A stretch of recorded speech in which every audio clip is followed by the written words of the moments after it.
everyone, Achikah here, and it's Monday, so we have a special base tour here on the channel because it's one of my bases that I've actually finished. So this is Fizzwidget. If you don't remember Fizzwidget, she was featured in Assembly Required, which was a base that I put out quite a while ago, actually. It was a robot facility. I will link it up above. Check it out after this if you guys haven't seen it yet, but she's my gadgets character here on DCUO, and she is the first of hopefully all my characters to get a base that's centered around this project idea that I got. So you guys super inspired me with lofty ambitions, and also just in making the panda pad too. That was extremely fun, and I have a tendency when I build a base for my characters to go more form over function, so that means I will completely gut out every single amenity just to make sure that the base has the right charm or character and items that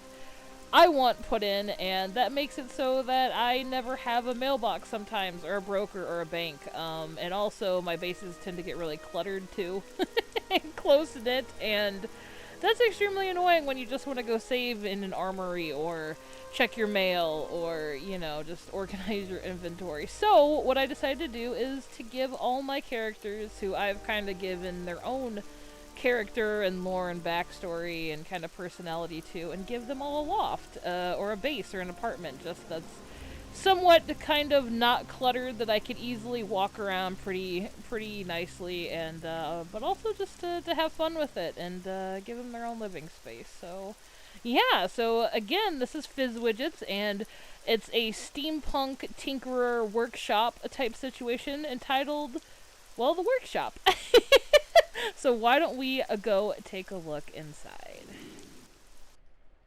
So I'm thinking, for the most part, most of these bases are going to be dive themes when I do, because I kind of want like a more humble loft situation, or a studio apartment.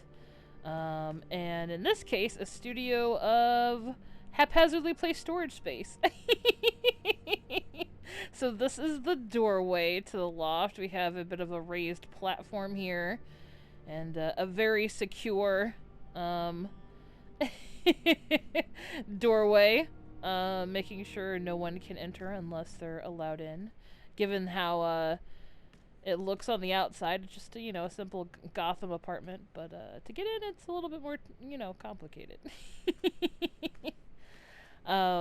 But yeah, lots of robots, again, from Assembly Required, kind of harkening back to the robots that she procures and creates. And of course, tons and tons of storage spots for a tinkerer who needs lots and lots of parts to make the machines work, right? As you can see, we have some beehive things in there, and that's for a base that's getting made in the future. So you'll have to stay on the lookout for that. It's an Easter egg that hasn't even been Eastered yet. Easter hasn't even happened for the egg. But I thought I'd put them in there because I need something mechanical anyway, so you'll have to stay tuned for that base. Hopefully it'll be done soon, though. So but yeah, so we'll head in here to the more workshop-y area of the workshop. So we have a scrap heap of with a scrap chute that kind of sorts, or somewhat sorts. It's not an exact science. She's still working on it, trying to get everything to line up correctly. So you see, if you've seen Assembly Required, you know that Fizzwidget loves the trash chutes, or utilizing of them. So we have a trash chute here that gets sorted and separated into these mechanical parts that could be used or smelted down for, and all that good stuff. There should be a prompt here. Ah, there it is. I got this idea from Ghost Rider. Yeah, I'll link his base up above, but he had a Batmobile, and the Kibblable makes a perfect nuts and bolts sound, and I love it, especially and it's the perfect height for the conveyor belt. It just worked out so well, so thank you, Ryder, for the idea because I think it's fantastic. But yeah, and everything's steam powered, so lots of lava and steam pipes and vents everywhere. And we have the forge too. That's next to the scrap heap. So all the unwanted parts get smelted down here, become some liquid lava streamed kind of stuff, and then gets procured here in the mold down below. This base actually has 650 spots. I have 50 left, and all of them are going to be for bolted-on pipes once I find them on the broker. So, yeah. If you have any you want to sell, put them up there. I will buy them. But yeah, I kind of went with a gear motif, too, because of steampunk stuff, and it's been something I've been wanting to do for a while now. With her, I've collected a lot of bop gears over the years.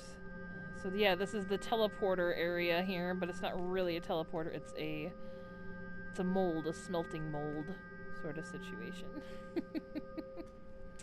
And then we have another minor forge here with some steam vents.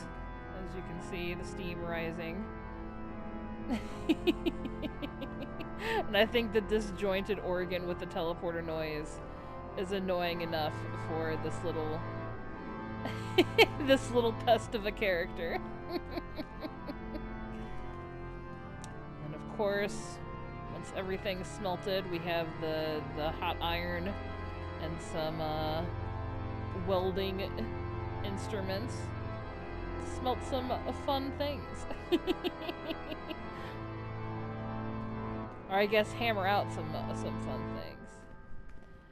Thank you for finishing that. I regret putting those in so much. I love the steam that comes out of them, but man, when both of them play off key, it's very annoying. So my apologies. Thank you for enduring alongside me. So there is a living area over here, but I guess we'll go to the opposite of the scrap heap here, which is the sorted larger area. We have a crane that can grab some of the other damaged things that need to be repaired. This is kind of like an origin base. So this is before she's making crazy humanoid robots. And more just actually restoring damaged goods. So this is kind of like a prequel to the assembly required and how the body chute gets into place. Again, if you haven't seen it, go check out that video after this. So yeah, the larger stuff is kind of brought over through these crane mechanisms here, which again is all powered by steam and heat. So lots of lava-y things around. And it gets put up here for the workshop area that's in the back. So this is almost like a loading zone of sorts. You can see all the damaged stuff there, as well as the crane that helps lift it and move it to and fro. And the control panel to do so. So this is that area. And now we'll get to the living quarters area here. So, it still fits the steampunk motif. We have a fireplace that is being charged by actual lava. A digital fireplace, if you will. I'm really proud of the mantle with the woodworking and the stone. I think it's fun. As well as the free-flowing lava, which seems very dangerous, but also very cool at the same time. We have a lava-powered clock as well, which isn't doing as well as the fireplace's counterpart. Doesn't seem to want to tell time very well, but you know, it's just part of the motif. If it's the scene. We have some books here, as well as a bar. I put some like metal inlay to kind of decorate it, to give it kind of that rustic metal burned-ish feel that everything else kind of has with it. We have some alcohol and liqueur, as well as some more fiery accents that go. You can't really see them, but it goes into these dental sinks. So, you know, you can have your... It might be kind of hard having ice at this one. I think everything served warm, probably. But that is the downside of having a steam-powered base. So this is the generator that's powered, of course, by more lava. Keeps the whole thing going, all the amenities.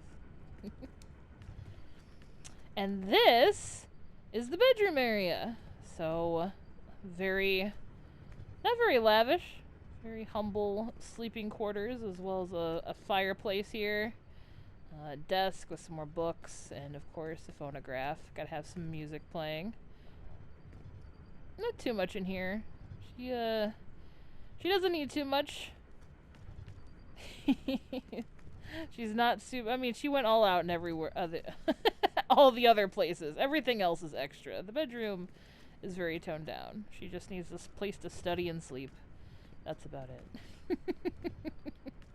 So why don't we go check out the namesake of the base, the actual workshop. So this is definitely my favorite area of the base. It is filled with details of all kinds of different things. My favorite aspect is the posters covering up the windows, kind of like old factory type situation, where the windows aren't really boarded up, but more like just paper is put over the glass to block out all the light. So we see the loading dock here from before. For all the larger items that need to be repaired, we have a go-kart, it looks like, or a roller coaster cart that's in desperate need of some repair, and we'll get to that later. As well as some other items here, a telescope and some bird cages. And here's another little, you guys probably can't see him, but Johnny Quick's hidden down in there. And I didn't really want it for the Johnny Quick aspect. I wanted it kind of for the J1N1 robots from the, do you guys remember, like, the first instance with the Deathstroke?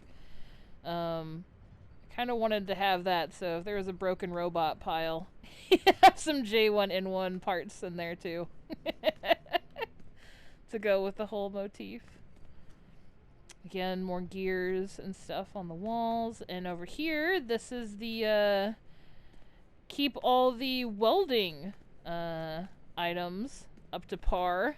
So we fill our own canisters in-house. It's very dangerous, so there's all kinds of warning signs and tape everywhere, of course, but we are very safe and all that. So we have all the welding canisters ready for the arc welder that we have over on the other side here, or we have around the area. Probably both MIG and arc welders. So here we have the workshop table. I'm working on a TV at this station over here. We don't really have anything, but it's another station. We have a lot of Americana signs here and other things that can be repaired. A bunch of old security cameras, some satellite dishes and panels, solar panels that can be used to create new things in the adventures of the Tinkerer that is Fizzwidget. And I really love how these the new Third World portal panels like kind of look like welding equipment. I think it's just really cool. So, it's not all welding and forging for a tinkerer. You also need to restore, right? So we have a painting area here. We can paint models or toys, all kinds of things like that. So this is for all the detailing. I have a few models on the shelf, as well as some toys scattered around. A sewing machine for stuffed animals that need to be repaired. And then we have some old carnival rides again. We're close to Amusement Miles, so we get all the, if the roller coaster cart was any indication, all kinds of old, you know, turn of the century carnival accents that need to be painted up. And this one seems to almost be finished. I used the Rose Runner to try and make it look like a tarp with some paint stains on it. Which I thought was pretty cool. As well as the Chum Bucket to look like spilt red paint that was everywhere and not like blood. Hopefully. That comes in the later bases. Right now it's just regular paint. So, and then we have the draft area, which is the last area of the base. So this is where all the ideas are formulated and mocked up here in her drafting table or drawing studio. Got a calendar on the wall and some posters, cameras, all kinds of different equipment, anything that you can create with, you know. She's got in stock, as well as a filing system too. Yeah. And I think that's about it. That is the end of the base. So yeah, this was a fun build. I've been working on this one for a little bit now, but it was mainly finding the items. I've been running things and nothing was dropping. So, but I finally got the last few items that I needed and completed the base. So that's about it. So yeah, that's Fizzwidget's workshop. So thank you so much for watching. I hope it'll be the first of many little lofty areas that you guys inspired me to make. Yeah, let me know what character you want to get their own loft next. You kind of guys know my character, so do you want another tech one? Do you want something magical? Vernal, maybe? I got all kinds of different characters, so I would actually be excited to see which ones you guys want me to start, because maybe I haven't really started another one yet, and I want to keep up with this project, so give me some ideas. So yeah, thank you so much for watching. Wednesday we'll have another base tour, and Saturday as well, as scheduled as always, and I will leave links to Base Off and Extra Life at the end of the video. That's pretty much all that's going on. So yeah, I hope you guys enjoyed. Thank you so much for watching. I hope you have a great rest of your day, and I will catch you in the next one. Take care, everybody.